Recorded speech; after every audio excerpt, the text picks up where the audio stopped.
లేటెస్ట్‌గా కేంద్ర ప్రభుత్వం అయితే చిరంజీవికి పద్మవిభూషణ్ అవార్డు ప్రకటించడం జరిగింది కదా! ఈ యొక్క అవార్డుపై అయితే కొన్ని విమర్శలు వస్తున్నాయి. అవి ఏంది అంటే, చిరంజీవికి మీరు ఎందుకు ఈ అవార్డు ఇచ్చారని, చిరంజీవి కన్నా ఇంకా సామాజిక సేవ గొప్ప పనులు చేసినోళ్ళు, గొప్ప నటులు గొప్ప నటన చేసినోళ్ళు చాలామంది ఉన్నారు. మీరు ఏరికోరి ఎందుకు చిరంజీవికి అవార్డు ఇచ్చారని అయితే కొన్ని అయితే తీవ్ర విమర్శలు వస్తున్నాయి.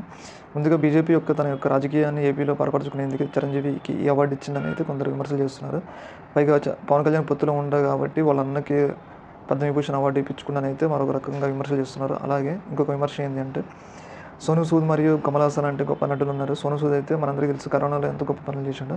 అలాంటి గొప్ప పనులు చేసిన సోనూ సూద్‌ని కాదని చెప్పేసి మీరు ఎందుకు చిరంజీవికి పద్మవిభూషణ్ అవార్డు ఇచ్చారని అయితే అటు సామాజికవేత్తలు మరియు రకాల నాయకులైతే కేంద్ర ప్రభుత్వాన్ని, బీజేపీ ప్రభుత్వాన్ని తీవ్రంగా విమర్శలు చేస్తున్నారు. సోనూ సూద్ మరి కమల్ హాసన్ తెలుసు మన ఎంత గొప్ప నటుడో. కమల్ హాసన్ ఏదైనా మన ఫ్రెండ్స్ గాని, మన తమ్ముళ్ళు గాని ఏదైనా యాక్ట్ చేస్తున్నారనుకో, ఏందిరా కమల్ హాసన్ లాగా యాక్ట్ చేస్తున్నావు అని అంటూ ఉంటాం.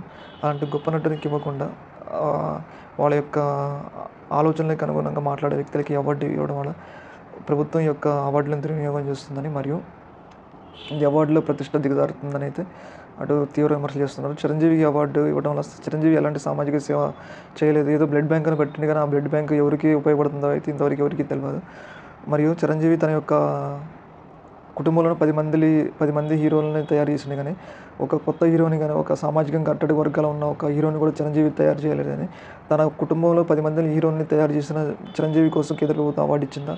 ఎవరి కోసం అవార్డు ఇచ్చిందని అయితే అటు బీజేపీ ప్రభుత్వం తీవ్రంగా విమర్శలు చేస్తున్నారు. సమాజానికి సేవ చేసే వాళ్ళని గుర్తించకుండా, వాళ్ళ కుటుంబం కోసం, వాళ్ళ యొక్క ఆస్తులు పెంచుకోవడం కోసం అవార్డులు ఇచ్చే వాళ్ళకి అవార్డులు ఇవ్వడం ద్వారా మీరు సమాజానికి ఏమి మెసేజ్ ఇస్తున్నారైతే కొందరు ప్రముఖులు, సామాజికవేత్తలు అయితే కేంద్ర ప్రభుత్వం తీవ్రంగా విమర్శలు చేస్తారు. ఏదేమైనా కానీ చిరంజీవికి అవార్డు ఇవ్వడం అనేది కొన్ని వర్గాల నుంచి తీవ్రంగా విమర్శలు వస్తున్నాయని మనకు అర్థమవుతుంది. ఏపీలో చిరంజీవిని తమ వైపు తిప్పుకునేందుకు ముందస్తు చర్యల్లో భాగంగా ఈ అవార్డు చిరంజీవికి ఇచ్చిందని కూడా కొంతమంది అంటున్నారు. చూడాలి ఈ అవార్డుపై భవిష్యత్తులో ఎలాంటి పరిణామాలు